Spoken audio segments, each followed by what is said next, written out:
o mestre espiritual, o Babaji, que foi responsável por fazer a canalização dos Vedas e as plantas de poder, desses sábios que eram denominados na época de rishis, esses sábios eremitas que se conectavam, que se retiravam, que viviam somente entre os sadhus, entre os sábios, né? Dentre eles, uma figura teve uma representação muito importante nessa história do desenvolvimento do conhecimento. O nome dele foi Parashara. Parashara, ele foi o responsável por trazer a primeira literatura relacionada com astrologia. Então ele foi o primeiro astrólogo a escrever os seus ensinos, e o nome desse livro védico chama Krishi Parashara, é uma espécie de sutra. E aí esse Parashara, ele tem um certo momento da história que ele transforma-se em uma das figuras representativas dentro desse grupo de sadhus, dentro desse grupo de rishis, de yogis que buscavam conectar matéria e espírito e trazer o conhecimento cósmico através desse transe mediúnico. E a história que eu vou contar aqui trata-se de uma pessoa que é o filho do Parashara, foi uma das pessoas mais sábias da antiga Índia. É dito que essa pessoa é como se fosse uma encarnação divina, ele é a encarnação divina das escrituras védicas em especial, e essa pessoa ao qual eu vou falar dela aqui nessa história, chamada Srila Dwapayana Vyasadeva Babaji, ele foi o responsável por fazer uma síntese do conhecimento védico. Lembrando que a maior parte desse conhecimento ele ainda vinha de forma oral. Então o que eu vou contar aqui é um mito, é uma lenda védica. Uma parte desse mito, dessa lenda, está numa das literaturas mais antigas do planeta, chamada de Mahabharata. De acordo com os dados astrológicos desse astrólogo, acredita-se que esse fato aconteceu há 5.350 anos atrás. Porém, a ciência atual acredita-se que esse fato ele aconteceu numa média de 3.500 a 2.800 anos atrás, de acordo com os dados antropológicos sociais. Então existe essa contradição desses fatos entre a mitologia indiana e entre a ciência atual. Mas o que nos importa aqui é a essência desse conhecimento. Então vamos lá para o mito e para a fábula. É dito que um yogi, ele era muito místico e queria desenvolver os seus poderes místicos de conexão espiritual, e esse yogi entrou dentro do rio Ganges e ficou submerso dentro daquele rio, fazendo a sua meditação com muita austeridade. E esse yogi, ele começou a se fundir com o ecossistema daquele rio e começou a fazer amizade com todos os peixes que estavam à sua volta.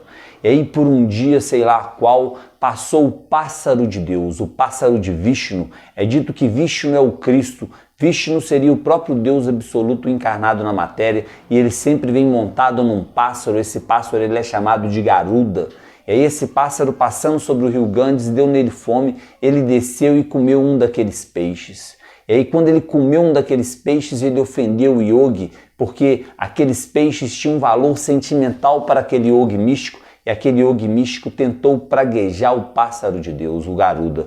E aí o Garuda foi e colocou nele uma praga. E aí nessa praga ele começou a perder dos seus poderes místicos, começou a perder do entusiasmo sexual, e teve um certo momento onde que dois peixes estavam copulando perto dele, dois peixes bem grandes, e aí ele sentiu algum tipo de desejo, de atração, e perdeu o sêmen. Os yogis antigos, eles gostavam de resguardar o seu sêmen, pois eles acreditavam que a energia sexual era a energia principal para estar fazendo essa conexão espiritual. Eles acreditavam que esse sêmen, ou então essa energia sexual feminina, esses orgasmos femininos, eles poderiam produzir uma espécie de conexão espiritual transcendental. Então os yogis praticavam um tipo de prática chamado brahmacharya, a retenção do líquido seminal. E aí ele perde do seu sêmen, e um daqueles peixes é engendrado pelo seu sêmen. É dito que tem um pescador que está passeando ali por aquele rio, e esse pescador ele tinha feito muitos pedidos para Deus, pois ele tinha um desejo de ter um filho, de ter alguém que o acompanhasse. E aí, por acaso, ele pesca, aí aquele yogi né? Aquele yogi do passado, ele desiste do caminho espiritual, casa e some para a floresta. E esse pescador, passando pelo rio, ele pesca um peixe. Na hora que ele abre aquele peixe, dentro daquele peixe tem uma criança, tem uma mulher. O nome daquela mulher é Satyavati. Né? Satyavati, ela é muito linda, ela é muito bela, porém ela fede peixe de longe. E logo na infância, na juventude dela, ela recebe um bullying, ela passa a se chamar Matsya. Né? As pessoas chamam ela de peixe, porque ela fede a peixe. E como ela é filha de um pescador, ela arruma um emprego, quando ela ainda era jovem, adolescente, de ficar atravessando os viajantes pelo rio. E em uma daquelas viagens, né, levando as pessoas de um lado a outro do rio, Satyavati ou Matsya, ela pega esse grande astrólogo, esse sábio, esse místico, e lembrando que esse místico ele era de casta branca, ele provinha dos povos arianos, e Satyavati, ela era de casta negra, né? Ela era provinda de um povo negro, que era o povo do Vale do Indo, esse povo que depois ele fica concentrado numa região chamada Tamil, região essa que é responsável por difundir o Tantra, né? Lembrando que os brancos são responsáveis por fundir o Veda, os Vedas, né? Esse conhecimento. E aí, nesse momento que o Parashara está atravessando o rio, ele percebe que é um momento astrológico muito auspicioso para fazer uma concepção, né, para conceber uma vida. Ele percebe nas estrelas que se a vida fosse concebida naquele momento, nasceria um grande sábio revolucionário, um grande Cristo, um grande Avatara, um ser iluminado. E aí ele vai e pede para essa virgem para copular com ela, e ela fala, não, que isso, como assim, eu sou virgem? E aí ele vai e fala assim, não, mas você não precisa te preocupar, eu vou manter a sua virgindade. E ela fala, não, mas espera aí, meu pai está me vendo, tem um tanto de gente lá do outro lado do rio. Ele fala, não, espera aí, ele vai e faz uma meditação, e na meditação ele manifesta uma névoa. E aí ele fala, ninguém está nos vendo. Ela fala, nossa, mas logo aqui no bairro, ele entra, logo aqui no barco, aí ele entra em meditação e manifesta uma ilha. Né? Aí eles param naquela ilha assim, e ela fala, não, mas e aí? Eu tenho um cheiro, um odor muito grande a peixe. Ele fala, não, não tem problema. Ele entra em meditação e faz com que ela se transforme cheirosa, né? Ela passa a cheirar mais do que 1000 flores. E aí ele vai e copula com ela, nasce aquela criança, e aquela criança, quando ela nasce, ela traz esse contato para a mãe espiritual, mostrando para ela que aquela criança era Vyasa, né? O Deus das Escrituras, o Deus do conhecimento encarnado aqui na Terra. E aí essa criança, ela segue a viagem com os yogis rishis, com o pai dele. E aí essa criança, ele deixa uma mensagem para a mãe, para Satyavati ou Matsya. Ele deixa uma mensagem onde que ele fala assim, quando você precisar de mim, você pode me chamar na mente que eu venho. E aí Matsya, como ela fica muito cheirosa, e ela já era extremamente bela, ela já era extremamente linda, ela atrai ao imperador Bharata. E aí esse imperador Bharata vai e se casa com Matsya, e Matsya, essa negra muito formosa, ela entra dentro da corte imperial dos brancos, dos arianos. Então tem uma fusão cultural entre os negros e entre os brancos nesse momento, e isso é muito interessante. E esse filho que nasce de Matsya, ele é negro, e aí ele tem esse filho, ele convive no meio dos sábios esses que estão se fundindo culturalmente. Então o yoga, ele está se fundindo aos Vedas, e aí os védicos começam a já trazer esse conceito sobre yoga, sobre conexão nessa visão do Tantra, né? Os védicos também, eles se unem à cultura de adoração ao Senhor Shiva, a esse Espírito Santo, a essas pessoas que cultuam e tomam, embebedam dessas plantas de poder, esses alucinógenos fortes que trazem contato espiritual. E esse grande Rishi chamado de Parashara, ele já está acompanhado por essa comitiva espiritual dessa divindade que eu falei na aula anterior, que é o Narada Muni. E o Narada Muni, o nome Narada é humano, Muni é instrutor. O papel desse extraterrestre é instruir a raça humana para que ela se transforme mais humana ainda. Então ele está trazendo conhecimentos do universo. E aí esse Yogi Rishi, ele vive a vida no meio desses sábios, e entre esses sábios existem muitas sabedorias orais, e essa sabedoria oral desses sábios, que é o conhecimento védico, ele ainda está disperso, né? Mais ou menos sem pé e sem cabeça. Como ele nasce e frutifica no meio desses grandes sábios, ao longo da vida ele consegue fazer uma organização, uma síntese de todo esse conhecimento e discernir esse conhecimento de forma organizada, com princípio, meio e fim, e também separar esse conhecimento védico em departamentos. Então isso é muito interessante como um fato histórico-social, pois os Vedas estão escritos, e é dito que os Vedas estão escritos porque foram narrados por Vyasadeva, né? É o Deus Vyasa. E aí o nome desse Deus Vyasa é Krishna, né? Eles chamam ele de Krishna porque era como se fosse a encarnação do absoluto, ele era todo atrativo, né? Ele era o Krishna Srila Dwapayana, né? Srila é um nome tipo representando um senhor, um deus. Dwapayana, ele era 2 vezes nascido, sinônimo que ele já tinha sido nascido na matéria, e aí como um Brahmane, como uma pessoa que recebeu o Divino Espírito Santo, como um iniciado dentro dessa ordem secreta tântrica, ele estava nascido 2 vezes, né? Ele foi batizado, agora ele nasceu da água e do Espírito. Tem um momento na Bíblia ao qual Jesus de Nazaré vai falar para Nicodemos: Nicodemos, tu tens que nascer novamente. Aí Nicodemos fala: logo eu, mestre, que sou velho, todo grisalho, de barba branca. Lembrando que Nicodemos é um senador, ele não é um qualquer, então Jesus se envolvia com a alta corte também. E aí o mestre vai e fala logo: você, Nicodemos.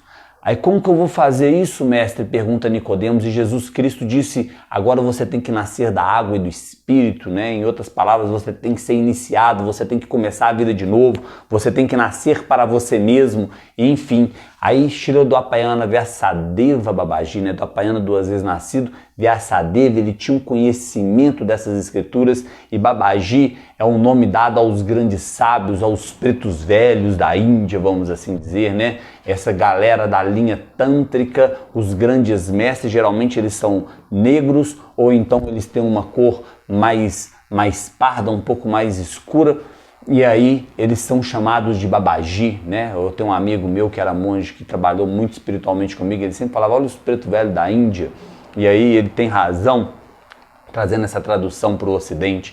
E aí esse negro cheio de sabedoria, né? Que era o Babaji. E aí, enfim, Srila Dwapayana Vyasadeva Babaji, ele começa a ter esse contato direto com esse ser Narada Muni, e ele é uma pessoa extremamente austera na floresta.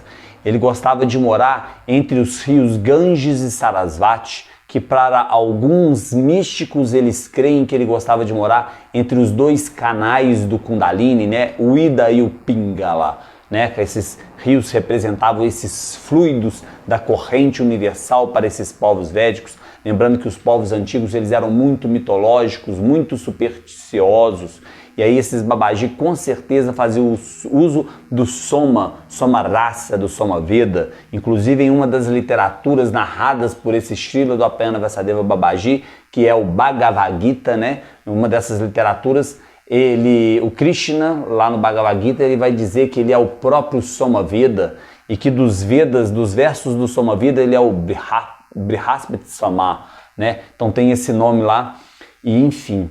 Então esses yogis já tinham essas práticas em si, talvez através dessas práticas de austeridade, de respiração, de jejum, né? De muitas vezes ficar sujo ali na floresta, renunciar à aparência corpórea, passar dias e dias e mais dias meditando, em contato com esse transe espiritual, fazendo todas as práticas espirituais auspiciosas, e mediante tudo isso, né, esses yogis conseguiam se purificar para ter um contato sublime, sutil, espiritual, um contato direto com as divindades. E esse Srila Dwapayana Vyasadeva Babaji, ele tem um momento histórico muito interessante, que como a mãe dele estava casada com o imperador Bharata, acontece que o Bharata morre sem deixar filhos.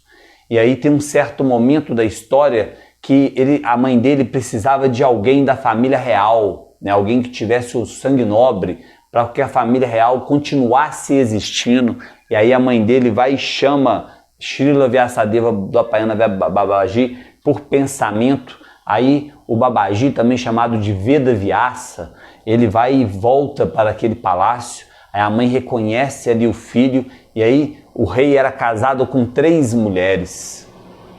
Aí a mãe vai e pede para que o filho copulasse com as outras 2 mulheres, sendo que uma das mulheres era a mãe. E aí, quando esse Babaji, esse yogi que ficava lá retirado na floresta, cabelo grande, cheio de dread, negro, magro, unha grande, não cortava os pelos do corpo, não tinha nenhuma higiene pessoal. Esses yogis, esses rishis, muitas vezes eles viviam só com uma gaucha, uma espécie de cuequinha, né? E esse Babaji, ele era um tipo dessas pessoas, extremamente renunciado, só queria saber do contato espiritual direto e da convivência com os sábios. E aí o Babaji vai e entra no quarto para copular com uma dessas rainhas. E aí a hora que a primeira rainha olha para ele assim, ela vai e fecha os olhos. Aí o Babaji fica com um pouco de raiva, ele sente com o ego ofendido e fala assim: o seu filho nascerá cego. E aí ele copula com essa rainha, e aí vai e nasce um filho cego. O nome desse filho cego é Dhritarashtra, né? Esse filho cego tem uma história sobre ele narrada no Mahabharata. Ele também aparece no primeiro capítulo do Bhagavad Gita, e aí é o rei cego. E aí a outra rainha, na hora que o Veda Vyasa ele entra no palácio, e essa outra rainha, ela olha para aquele negro sujo, fedorento assim, ela leva um susto e ela fica parda, e ele vai pragueja ela e fala assim: o seu filho vai nascer pardo, vai nascer branco. Aí nasce o filho Pando, né? Que depois ele vai se tornar pai de Arjuna, né? O Arjuna, que é o amigo querido de Krishna, ao qual Krishna narra uma história, né, que é o Bhagavad Gita, para esse discípulo Arjuna, que era um amigo muito querido.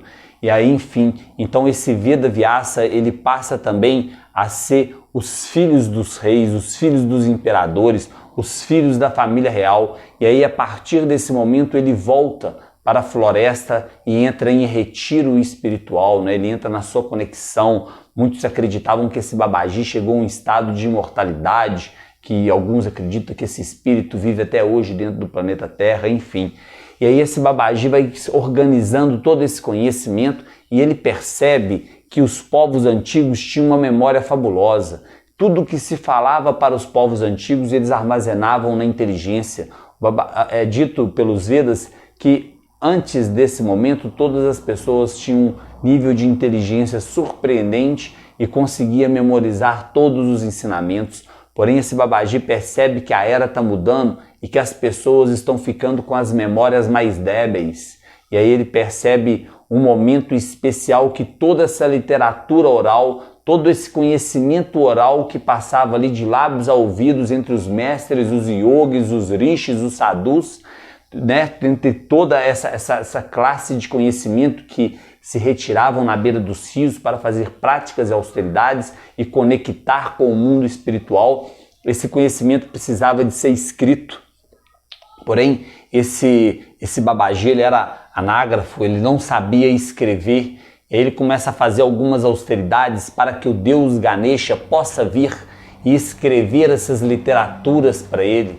E aí no mito, Vyasadeva se retira numa caverna, aí o Ganesha se manifesta, e aí o Ganesha vai e fala com ele: olha, o negócio é o seguinte, camarada, eu sou um semideus, eu tenho um trabalho em todos os 3 mundos, na terra, no céu e no inferno. Você acha que eu posso ficar aqui por sua conta escrevendo uma literatura? Aí o Vyasa faz uma negociação com o Ganesha, fala: olha, você precisa de fazer isso aqui é uma coisa que vai ficar para a humanidade inteira, presta esse serviço para nós aí, vão lá, bora, dá uma moral. E aí o Ganesha vai e se convence e fala com ele assim: olha, beleza, eu vou escrever para você, mas em nenhum momento você pode parar de falar. Aí o Vyasa vai e fala assim: poxa, mas eu não posso nem descansar para dormir? Aí Ganesha fala: não, você não pode não. Aí o Vyasa pensa um pouquinho, entra em estado de meditação, volta e fala: ó, Ganesha, o negócio é o seguinte, beleza, eu não poderei dormir, eu não poderei descansar, eu não poderei parar de falar, mas quando eu te fizer algumas perguntas você vai ser obrigado a responder para mim. Aí eles vão e entram nessa negociação. E aí, naquele momento, como eles estão fazendo uma síntese de todo o conhecimento, quando o Ganesha chega, o Ganesha tem 2 marfins, né? Na língua védica, esses marfins é chamado de Danta. E aí, Dvaita, tem duas verdades, né? As verdades são contrastantes. Um yoga fala que o quadrado é assim, o outro fala que o quadrado é retângulo, e o outro só acredita no redondo, e o outro só acredita no triângulo. Cada grupo tem as suas crenças limitantes, né? Como um mito. E aí Ganesha, que tem um senso de discernimento muito fino, ele quebra uma das suas dantas, e aí ele se transforma em Ekadanta, uma única verdade. Ele faz uma síntese daquele conhecimento e mostra aquele conhecimento de todas as linhas, de todas as vertentes, como se fosse um único, exclusivo conhecimento. Então o Ganesha, junto com esse Veda Vyasa, né, eles vão fazer essa escrita, enquanto que o Vyasadeva ele narra a literatura védica, o Ganesha escreve, e aí eles passam um tempo na caverna, e aí nesse período da caverna o Ganesha começa a fazer aí essa escrita, e aí brota os Vedas. Porém os Vedas eles aparecem nesse momento não separados, não misturados, né? Ele aparece totalmente separados e discernidos. Aí o Vyasa divide o conhecimento de todo aquele mundo, aquele arcabouço de informação oral, ele divide ela em 4 Vedas. Uma chama Rig Veda, outra chama Soma Veda, outra chama Aparaveda, outra chama Ayurveda, né? A medicina ayurvédica. E aí, nos Aparas tem muita matemática, muita ciência, muita astrologia, muita coisa. No Soma tem a parte mística, espiritual, as plantas de poder. E no Rig tem todo uns rituais chamado Karmakanda, né? Sacrifício, oferenda para semideus, uma macumbaria védica muito forte, muito interessante. Eu adoro fazer essas oferendas e esses rituais chamados Yagyanas, né? É uma oferenda de bondade para os semideuses, enfim. E aí o Vyasa ele escreveu os 4 Vedas, voltou para a floresta, ficou lá na floresta em estado de meditação, deixou essa literatura vasta para o planeta Terra. É dito que se hoje você for ler os Vedas, demoraria 172 anos para ler todos os Vedas, se você fizesse a seguinte austeridade: dormisse somente 2 horas por dia, comesse somente a quantidade de grãos que cabe em uma mão e fosse no banheiro somente 2 vezes por dia e continuasse o dia inteiro fazendo essa leitura constante. Então demoraria 172 anos se não dormisse nada e não fizesse mais nada da vida. De tão vasta que é essa literatura, que é esse acervo védico.